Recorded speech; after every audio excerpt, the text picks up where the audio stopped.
1932 was winding down, and in the fields around Idaho Falls the harvest was in, and the soil had now frozen solid.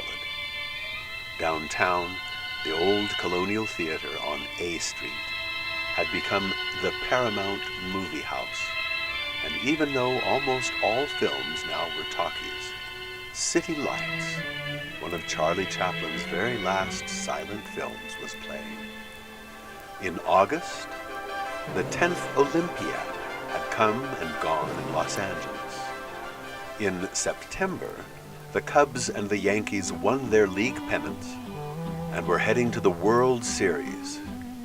And in October, the Yankees demolished the Cubs in a 4-game sweep, and with the score tied 4-4 in the 5th inning of Game 3, the Bambino, George Herman Babe Ruth Jr., called his famous home run shot and knocked it over the fence.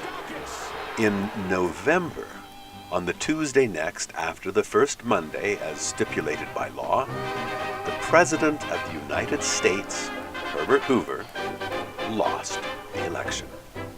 And it wasn't even close.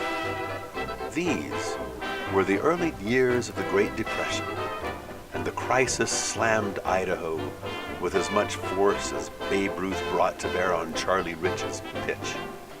It pretty much knocked the Idahoans over the fence. And although Herbert Hoover was still the de facto guy in charge, he was what those who mock politicians call a lame duck. And Franklin Delano Roosevelt had made him so in a landslide.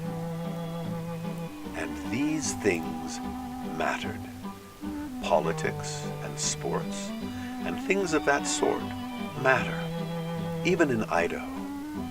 But not as much as the approaching blizzards, or the sub-zero chill, or making sure the cattle had enough feed and the barns were all braced and buttoned up against the winter tempests. But what really mattered most of all to Jenny Holbrook Groberg was the fact that she had now entered the final weeks of her 3rd trimester. This was her 2nd pregnancy, so she had an idea what was coming.